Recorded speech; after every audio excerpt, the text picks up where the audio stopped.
Thank you, Anastasia, for your presentation. And now you have a poem you would like to share with us. Yes, as I said, when I was living with my son back to America and with our friends, my father gave me a CD with a poem by Seferis, who is a Nobel Prize winner for his series of the poems, A History of a Myth. And here it is. Now, and very important for me, especially as I continued my studies and my career. Now that you are leaving, take the boy with you as well, the boy who saw the light under the plane tree. The olive trees with the wrinkles of our fathers, the rocks with the wisdom of our fathers, and our brothers' blood alive on the earth. What a vital joy, a rich pattern for the souls who knew their prayer. Now that you are leaving, now that no one knows whom he will kill, remember war was still raging in Cyprus.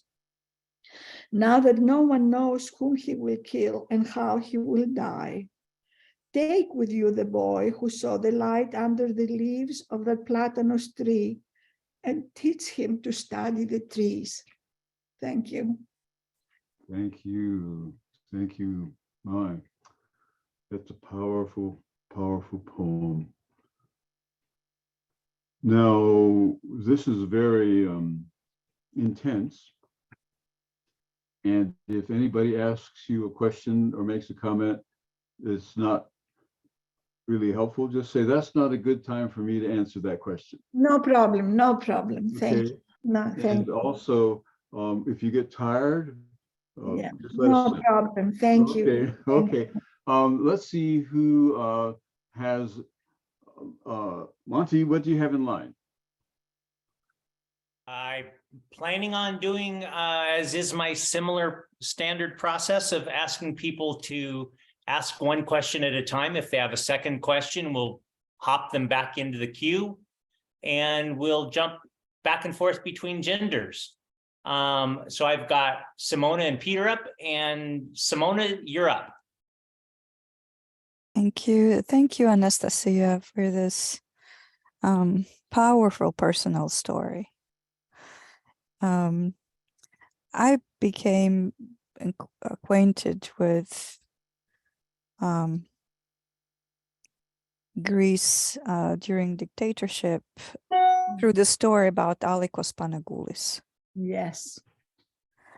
And that's actually, he is the main character of the movie Easy He Lives that you mentioned, right?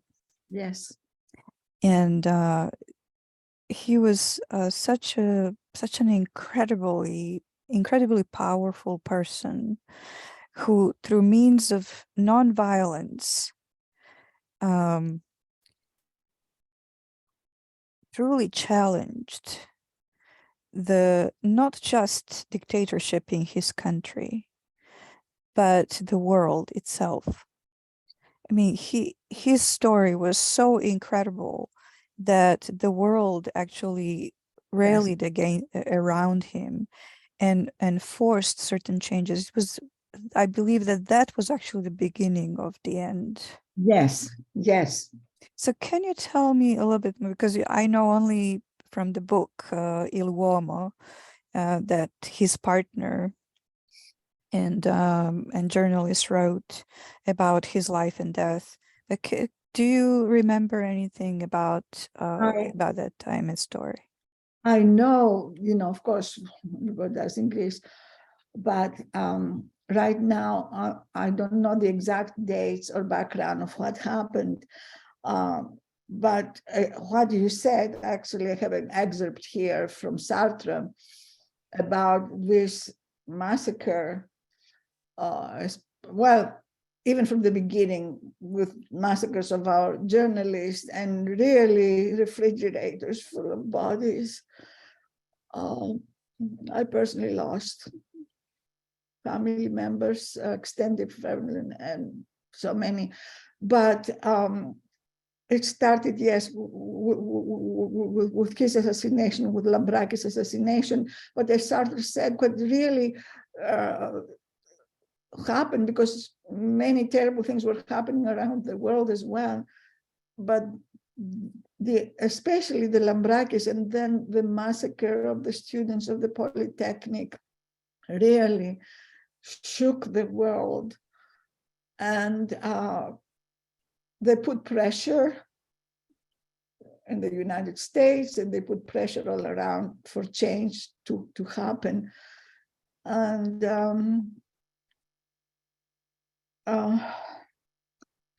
but I really sugarcoated it a lot. It was, and I suppose that's how it is with other countries, but anyway, yeah. Yeah. We have to guard for our freedom from not only from, but to do things, to be. The existence is not enough. If maybe I can add a little bit. So Oriana Fallaci, who was a journalist, Yeah. One of the journalists who came to tell his story after he was released by the junta under the pressure of the that was his brief release, and then was arrested again. And he was an incredible person. Every prison they put him in, he managed to run away from. and especially very hard from the island that they were sending them to Macronissos. There was actually a prison that they built specifically for him. It was an underground bunker. Yes. That had only one entrance, no windows, it was completely dark inside. And he managed to escape from there as well. And so that story kind of galvanized the world. And many people came to meet him and talk to him after during that brief period that he was released. And Oriana Fallaci was one of those people. She interviewed him many times, and they became a couple. She was actually pregnant with his child when he was murdered, and she lost that child. She had a miscarriage, and as a result wrote a book about letters to an unborn child. And that story, the way it was presented to the world, totally changed the way how the people were looking at things in Greece, and gave support to those who wanted freedom and wanted to leave this dictatorship behind them and to live as free people. You see, in the beginning, the people were fooled because they had gone through civil war and all this, and they thought, well, okay, maybe they can put some order in the beginning, because they were. The truth is, before that, they were, of course, agitation and revolt, but it was a lot of apathy in the beginning and fear. And they said, well, let's see, if we just in the beginning, and then let's see what happened. And as Aristotle said, everything is connected. When you act or you don't act, something happens. And they didn't act for a long time. And of course, they were under tremendous pressure and danger for their lives and their loved ones. They threw the young to the army, the men, the women to the prisons, and the tactics that the communists had and the fascists had, they real suppression and torture and killing. And to an extent, I feel guilty that I left, but my father absolutely said I had to, and to try and through other means, through my education, through my teaching, through my life, through other means, to work for democracy, to work for what the true nature of God is, and not the distortion that these criminals, those thugs were trying to tell people how God, that's why education is important. What does God wants from us, you know? And so I feel guilty because I was gone. Yes, I was there till 64, but I was gone from 64 to, I had short visits in 69 and 66, but to 74, when that massacre occurred in 73 and so on and so forth, I was not there. When I came back in 74, lots of them were gone. Many of them were gone. So liberty from an outside, yes, from an outside. I have a wonderful poem from Brendan Behan that was adopted when Collins was killed by their own people, the IRA. And in that poem, the mother cries and says, I wish if he had died from a British bullet or from starvation in the prison, or, you know, but being killed by your own, be killed and tortured by your own, as Peter very well knows, it's even more tragic. It is, and so there is a level even after so many years of guilt that I sacrificed. And again, I'm saying, Peter, people like Peter and I, we love this country, and people like us much more, because then maybe some that have been born here, because we chose to come here. We had to come here. And we want this country to be free and just and to succeed. Otherwise, our sacrifice was done in vain. Thank you, Anastasia, and thank you, Simona. Peter, you're on. Thank you very much, Anastasia, for your presentation, for giving us interesting episodes from your life, and also from the tumultuous history of Greece.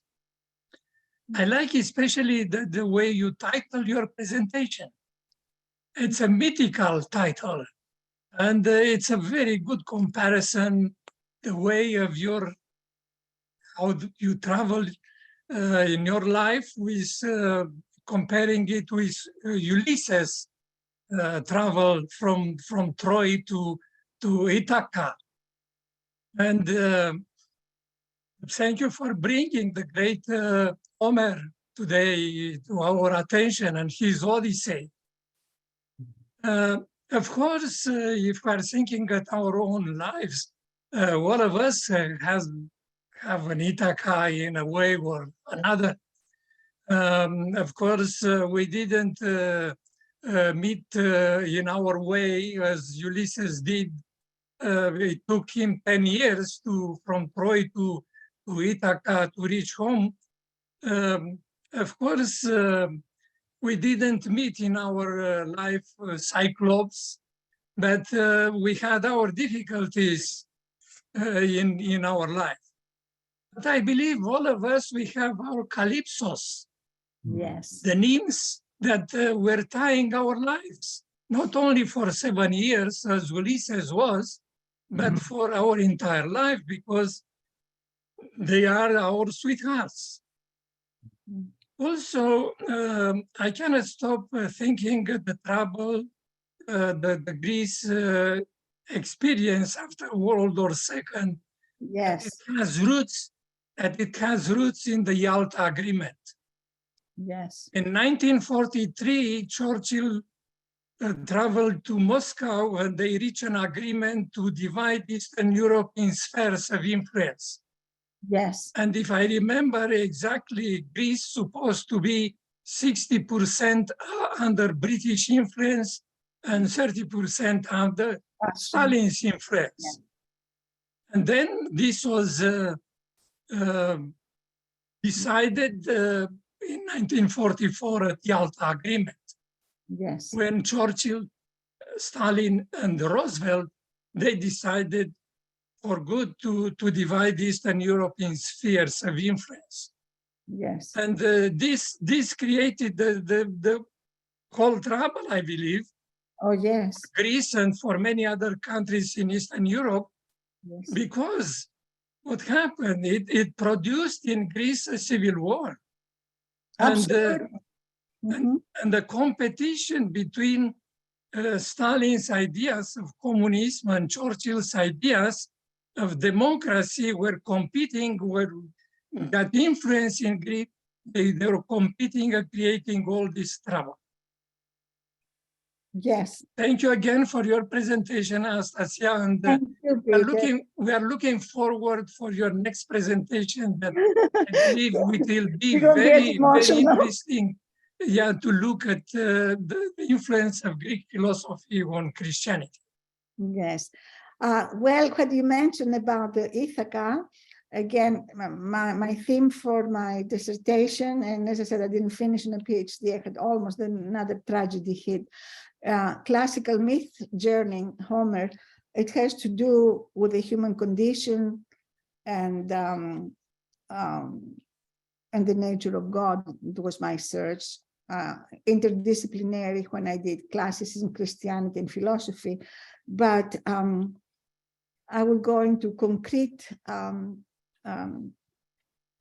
aspects of things from classicism and also from the Greek tragedies and aspects that I think are universal and therefore throughout and did influence Christianity. I will not dwell on the anyway. For next, so classical myth in the 20th century. So the poem was part of my reading list. It's the poem by Kavafis, Ithaca, On My Way to Ithaca. And of course, the symbolic meanings of all the monsters that Odysseus had to meet. But the poem says, well, some other time we'll talk about that. What is important and why it took 10 years for Odysseus, which has been important ever since Homer democracy, as limited as it was, still it was a phenomenon at that time. According to the myth, because Odysseus, when they went to the city, to the place of the Cyclops to hide, but the Cyclops, instead of showing hospitality, they wanted to kill them, actually, to eat them. So Odysseus realized that, and he tricked them. He tricked the Cyclops, and what he did, they hid underneath the sheep, and because the Cyclops, the head of the Cyclops had only one eye, they couldn't see them. So they hid under their bellies, and they escaped. But as they got on the boat, Odysseus was so very proud of himself, and he wouldn't give his name because Cyclops, who are you? Who are you? He would say, no one, no one. And he was very proud of that. And also because of the trickery that he did with the war in Troy, and for which the Greeks really had a guilt for the rest of their history because of the way that it was done and how Odysseus tricked things. So according to the myth, I think another representative of wisdom and justice tells him when he's on the boat, to escape. And he talks to him and he tells him that because of the hubris behavior, his hubris is the extreme pride. And that's amartia, also missing the mark. That's what we call sin today. To be so proud of yourself, that she had to punish him. And not necessarily she, just the fact that he committed murder, and then boasted about that. And so his defense was, well, this Cyclops had no assembly, that means they had no democracy, and no hospitality. The Greek word hospitality is philoxenia, which is love for the stranger. So he said that gave him the right to act like he did. So she accepted that part, but not the part that he was so very proud and boasting, his hubris. And so he was only condemned to 10 years. Thank you. It took too long. You have to stop me. That's fine. Yes, thank you, Peter. So I do not have anybody in the queue, so we're open to question if someone has one.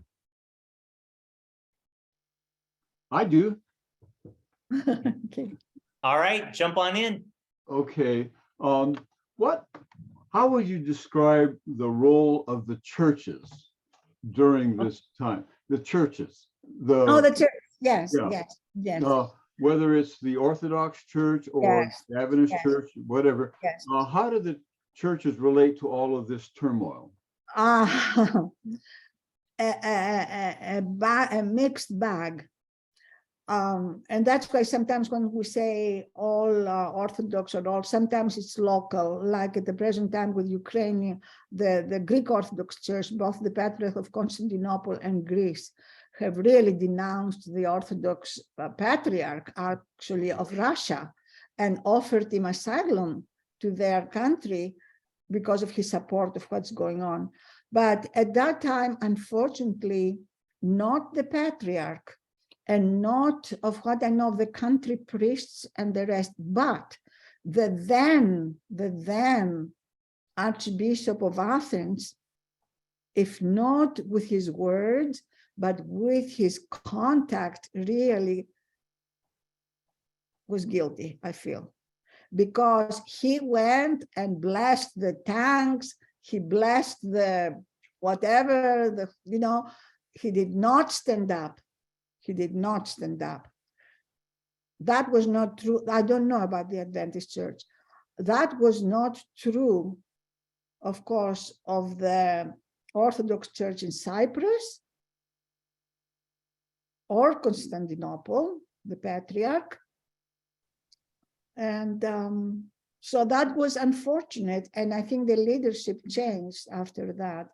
And not only that, where there was church and state, and there are very good reasons. I mean, when we look back in the 1821, the revolution after 400 years of extermination, how the church was involved there in the war of freedom and revolution, and how the people, they saved the people, the priests, the monks, the nuns in the caves for 400 years when they tried to exterminate, especially the boys and the girls and the young, and they created at that time the genocide, Anyway, they saved the language and they saved the people, and the church historically has been on the right side of justice. But in that instant in Athens, they did not. Interesting. What do you see any parallels? I'll stop. Simona has a question, then I'll come back. Simona. You often talk about justice. And I believe it's one of the most important pillars of humanity. So how do you see justice today in today's society, and how it evolves our understanding what justice is, and what in your view is justice and why it's so important? Yes. Thank you, Simona. And that's why, as David said, a lot of the concepts, especially in the tragedies, but also Socrates, not the metaphysics so much of Plato, but his main teaching was about justice and humility, and the fact that he said, one of his mottos was, "I know one thing, that I know nothing, and keep on learning." And later on, as David brought up in the book about the political, the mystical is political, in that we cannot, and that's in my second section, we cannot divide the nature of God from justice. And so our Constitution in America tells us a lot about justice. Our Christ teaching, even more so. So if we want to attain what the Orthodox dogma says, kenosis, which is to empty our selfish, and according to Socrates, selfish is to do the right thing. But if we can rid of the selfish wants and demands of ourselves, and by the grace of God, in that way, to have communion with the God. Cross is both horizontal and vertical. To have communion with God is to have communion with his people. And what does that mean? It means we cannot suppress their rights. It means the least of us, if not being the first, at least to be equal. The good, the true, and the beautiful that we're going to speak next time in Jesus, and where I think I believe that there is such a thing as Holy Spirit, that I believe the love of God and the Holy Spirit of God through different cultures and different religions, and then especially through Christ, have shown us that. And so, unfortunately, when communists tricked many people, because on the platform it looked great about rights and poverty and all this, but it was all about their power. So, in one sense, we do want church and state separate, but on the other hand, we do need to be active in knowing about and not be so partisans, or even if we love the country, want what's best for our country. So I'm taking to myself, but so injustice, what's for me injustice, it was a terrible injustice that we could not vote for our people. It was a terrible injustice that the crown could take from the treasury of the people to give horrible, horrible amounts of money for their own glory, and tell them that God ordained the kings and the presidents and all these things. God ordained them. How can a God ordain them? How can God ordain them? We ordained them, and we have to act and to be passivity. If we, Aristotle, if we act, if we don't act, everything is linked.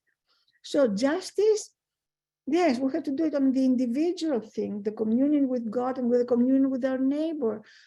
But I do believe that's an amazing book.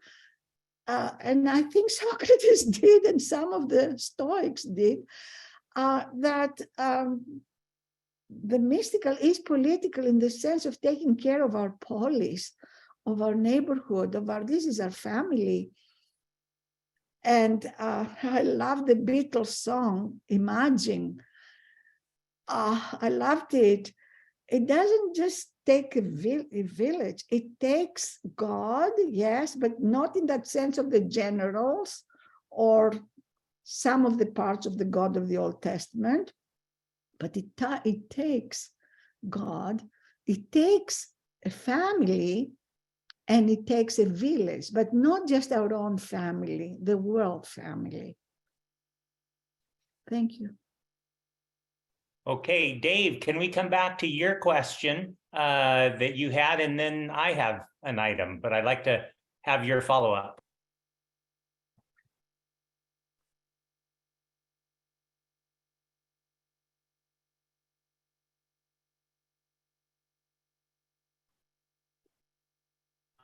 You are muted.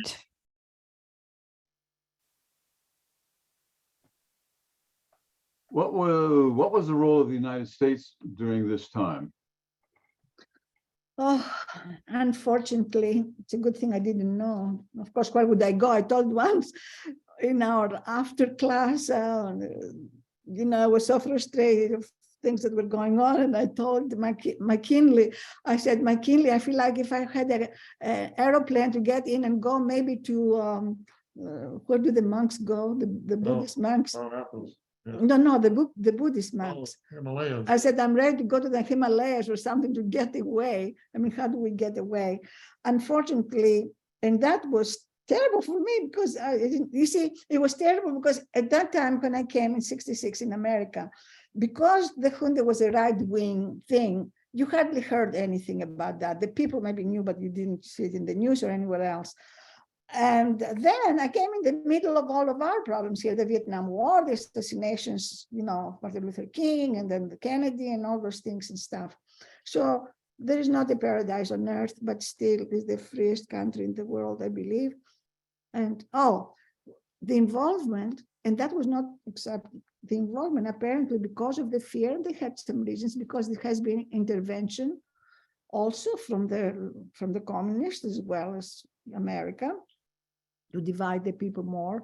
And they were afraid that this Lambrakis that was assassinated, that had support of the leftist part, although at those times the leftist part dealt with very, very homegrown. They were not for Russia, they were not for China, very homegrown problems, financial problems, educational problems, and so on. But anyway, under either the pretense or the real belief that Greece was in a threat of communism, they sent their thugs, really they did, to really train people in torture. This is documented.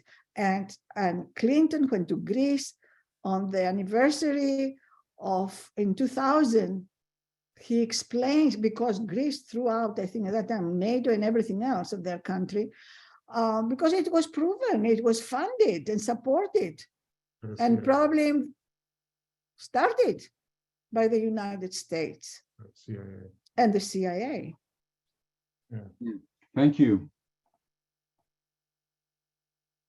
Okay, my question is related to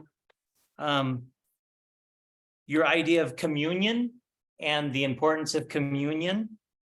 And You mean the Eucharist or communion with people? Communion with people, kind of like how okay. you described the cross, and it's two directions. Okay. And I think about the United States, and I wonder if there's a lesson from Greece that can help us in the United States, or maybe vice versa. That in the United States, there's a strong Christian influence, but also a very, very strong individualism in the United States. And even within our Christianity and the Seventh-day Adventist Church, I would argue as well, salvation is viewed individualistically. I think that individualism permeates everything and almost everything in the United States. And so I am wondering if you see lessons from Greece about the connection between having a communal perspective and connections with Christianity there, that might help us in the US, because I think we have this strong individualistic perspective that pushes us away from, or keeps us from seeing, the value of communalism, which then I think can get us into some of these problems around justice, because that communal valuing of community is a big part of justice. And of course, it's very tricky. Thank you for that. And it's very tricky. I loved two of the things that I've kept in my vocabulary, because I can express so well. I mean, express a lot to me. One, and David said it many times, the all or nothing. And when I said that I was a classicist, it was not only because I studied classics. Actually, classics was a springboard to French and American English literature and so on and so forth. But this all or nothing, the balance, and actually Greeks, who was the man that said they have hard neck? are very individualistic, sometimes too much so. And so if they're, everybody wants to be a chief.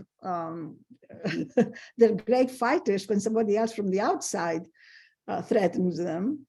And against all odds in history, they have won.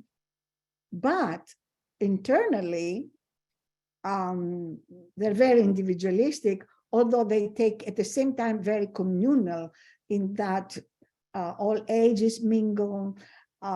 Sometimes, they know your whole history, but nobody tells them to know it, or they're in each other's, they'll tell you in your face, that's not right what you're doing or whatever. They interfere. They're very communal, but they're also very individualistic. And what you said about things to learn, but of course, in America, because so many people have come because of the freedom, the individual freedom. Okay, nobody wants to, and one of the good things that happened after the massacre of the students is that church and state officially separated, which is great. So to see if what we can learn.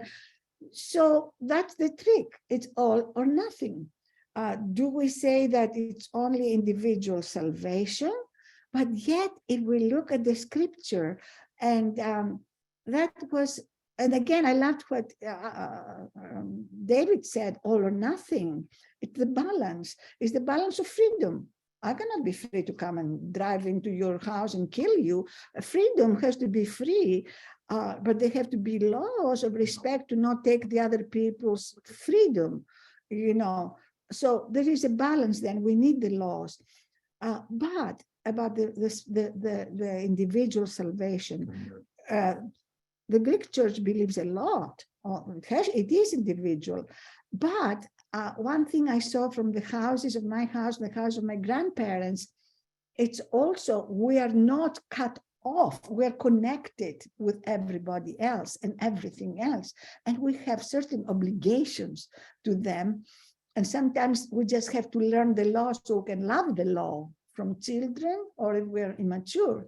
So the community, and that's what I'm very impressed. I do not worship the wood of my icons. And there is another book, How We Worship. Now, people are superstitious, they do things. But the sense of community is throughout their religion. When you walk into this traditional house, you see the icons, you see the history of Christianity and the stories. When people were illiterate, they could learn from them. And then you see those that have died. And it's not just only, we'll talk about the soul. The Greeks don't believe, the Orthodox don't believe in the purgatory. But memory is huge. So you see that in their religion, and you see that in their personal lives, in the community. But they have fought extremely from the classical times, the freedom of thought and individualism. But yet, and when we see in one of those verses, we had one in our Sabbath class in Matthew, that it was, and another thing, one of my studies was not just the literature, but the logos, philologos, the structure and the language itself. And so there is a correlation. It's in Matthew, we had that verse that said, Jesus said, and I don't have it right here with me, that as much as you do these things. Yes, as much as, no, it was about the least of them. And as much as you do this and this and this and that, which was taking care of your neighbor, the poor, the marginalized and all this. In English, it says, Therefore, you will be perfect. You do this in the English translation. You will be perfect like your Father is perfect. Well, when I read it in the original, it says, the first sentence is the same, that when you do this and this and this, and then you have the dependent sentence that the verbs seems to be in the future simple, but it's a dependent sentence. So it says, therefore you will be becoming, telios, which means fulfilling the telos, the reason, the purpose for which God has created you. And I'm going back to, we cannot, to my humble opinion, we cannot separate the individual, just have the communion with God through the Greeks believe the Eucharist, the prayer, the readings and all this, without acting As a community. by the grace of God, like Christ did to his community. Thank you so much. Could you, Monty, I'm going to have to step away for a couple minutes and come back. Could you take the people whose hands are now up, and then maybe we'll quit after that? I will do that. So let's go to Simona and then we'll follow with Peter. Thank you. So there is a branch of psychology that looks into basically the ways how psychology was abused in the past and present, most likely future. And so there was lots of research that was done on, what colloquially people call brainwashing or programming, brain programming. And so much of that is coming from the experiences from the Korean War, where prisoners of war were kept in camps. And it was probably the first well-documented process of brain programming and abuse of psychology in this process. And there was a very interesting observation in one of the books that I have read on the issue that said that people who come from individualistic societies were much more prone to brain programming. It takes much less to program them than people who come from communal societies. And they gave examples, for example, of people from different countries who were also captured, was kept under the same conditions, exposed to the same process, but far fewer of them succumbed to the programming. And I think there is a lesson there.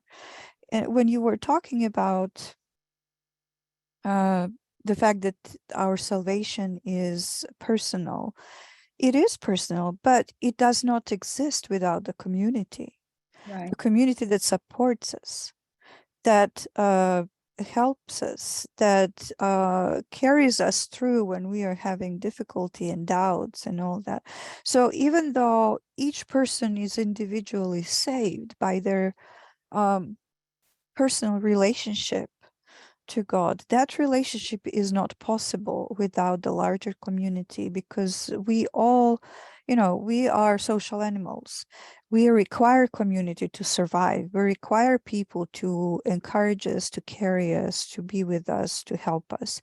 And so that community is a very powerful thing in survival, in societies that lived under difficult circumstances, but is also very important in our everyday life, carrying us through difficulties and through the various human experiences that we have, because we share our experiences, and through those experiences we teach each other, we learn, and we encourage each other. Thank you, Simona. And I forgot to answer Mondis, I think, what I think and why I'm worried about several things, what's going on politically and with the media, with the social media and disinformation and all that. And I think what maybe I have learned from the Greek or from my studies or from my experience here is that, first of all, to be very aware where the news comes from and the misinformations that can come and do come from the social media. And the other thing, there are certain huge red flags that I think have been happening the last years, I don't know. And that is to put the wrong way of politics over the right thing. When we fight for our party more than what is right, when we fight for ideology, rather right or wrong, which is and a very wrong thing, no matter if it's right or left, is the politicalization of our army.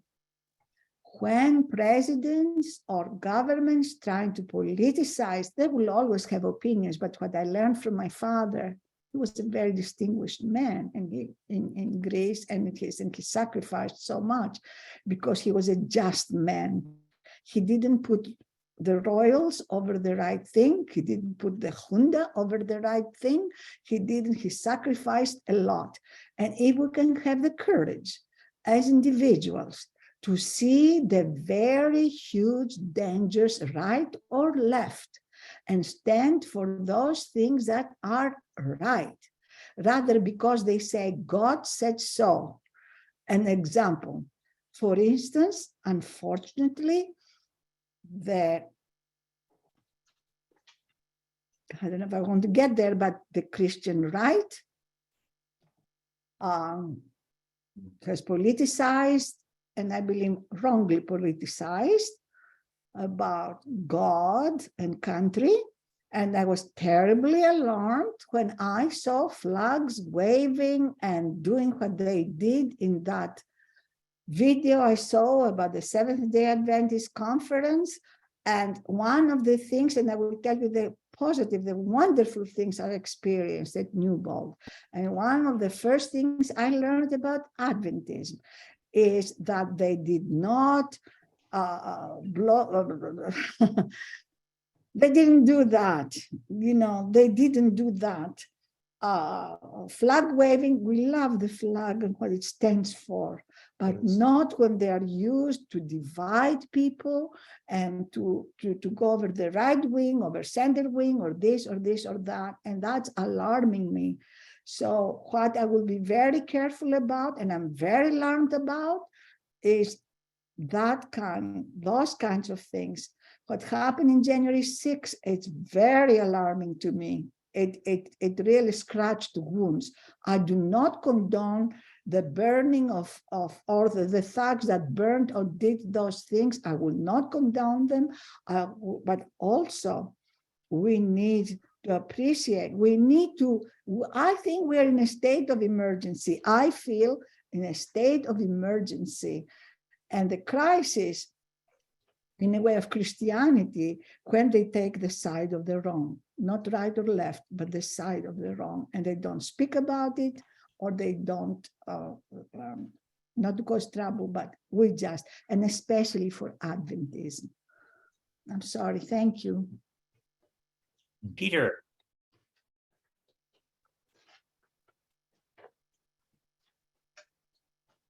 Well, I'd like to add a few things at the interesting question that David asked about the role of the United States in all this. Well, at the end of World War II, a civil war started in Greece. Greece was under British influence for a long time. Anastasia mentioned the one very interesting support of Lord Byron in the war for Greek independence from Turkey. But that was not, I'm sorry. This was, of course, yes. It was his personal individual. Before, yeah, that was a personal thing. But the British attitude toward the Greek independence was a positive one. And then at the end, during the Civil War, Stalin didn't intervene between communism and democratic forces in Greece. In the beginning, he kind of respected the agreement that he had with Churchill and Roosevelt, Yalta. But not long after that, he intervened. And the communist forces went the point to win in Greece. Yes. And that was the time when President Truman intervened. Yes. In 1947, President Truman came with the Truman Doctrine. Yes. According to the Truman Doctrine, all the Americans will support all the democratic forces in all the democratic countries that were struggling for freedom and democracy. This helped continue. The Americans also supported the entry of Greece into NATO Yes. and continued their support.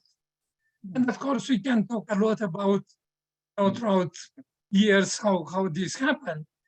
But in more recent times also, United States helped Greece in its conflict with Turkey.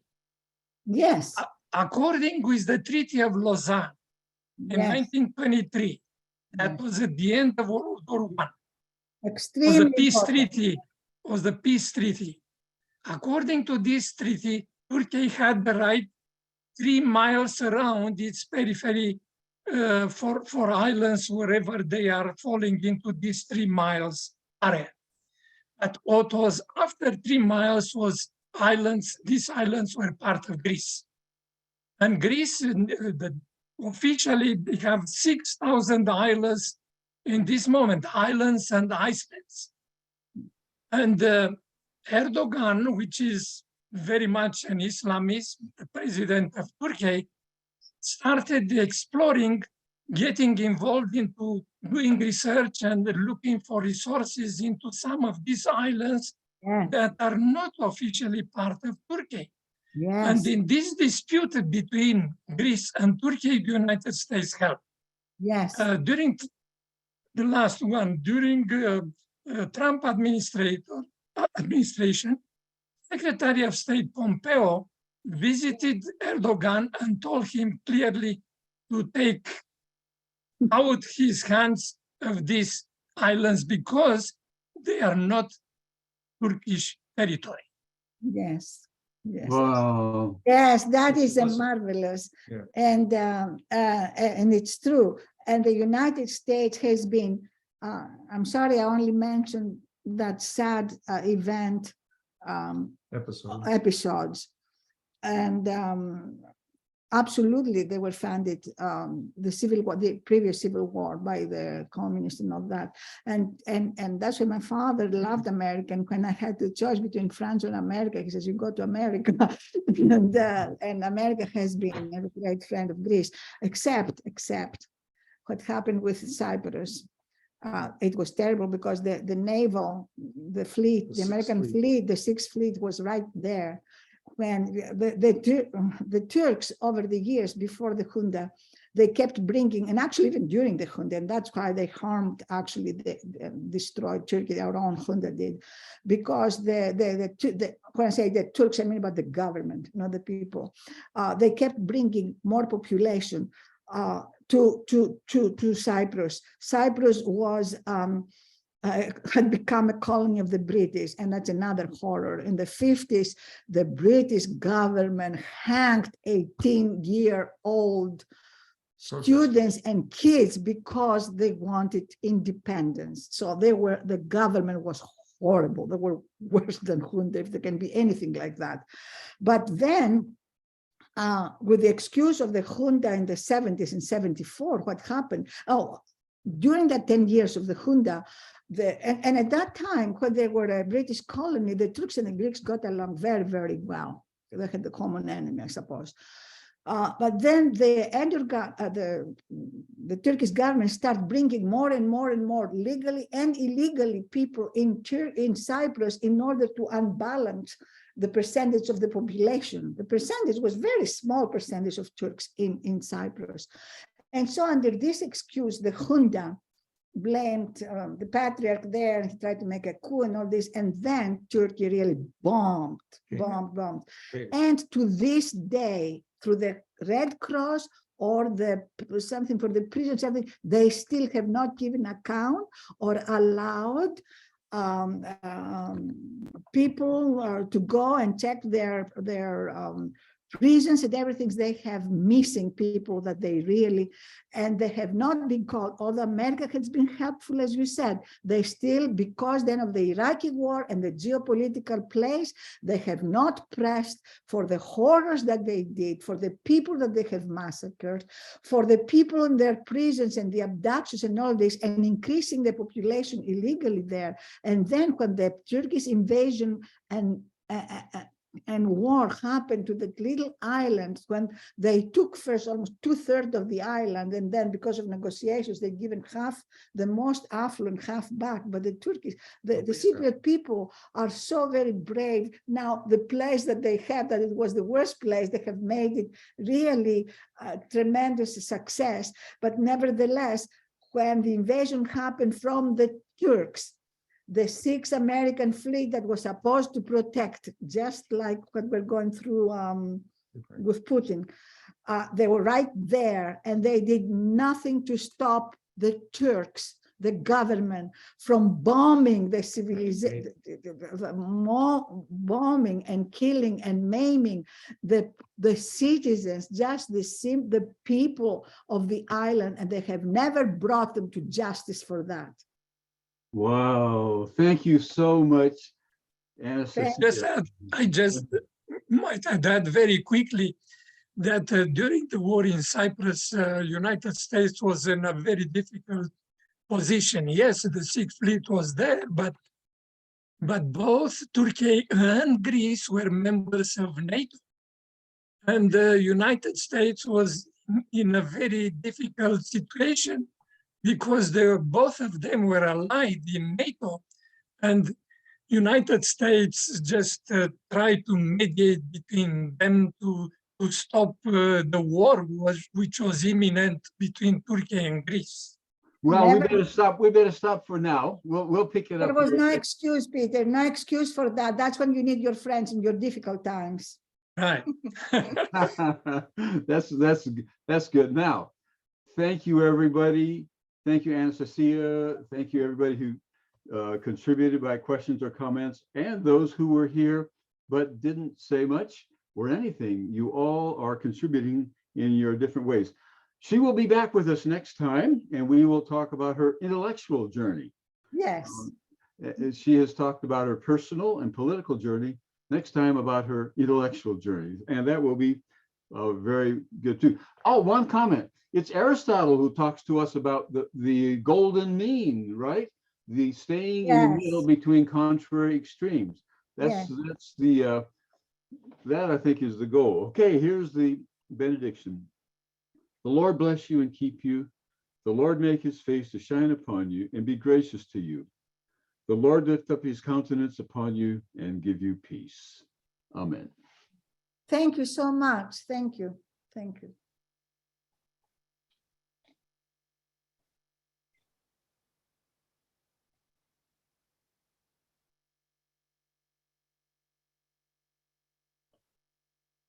What happened?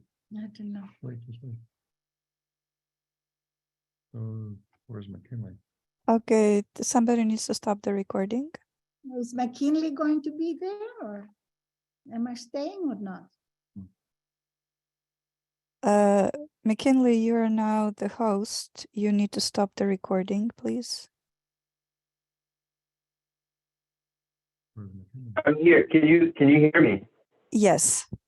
Okay. I'm trying to unmute my computer and it's kind of stuck. So just bear with me. I have my phone and that's why I'm talking to you. So just bear with me here.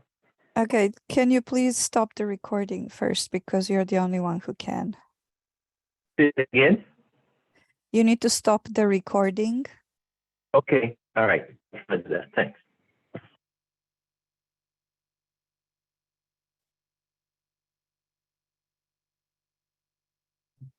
Where are we?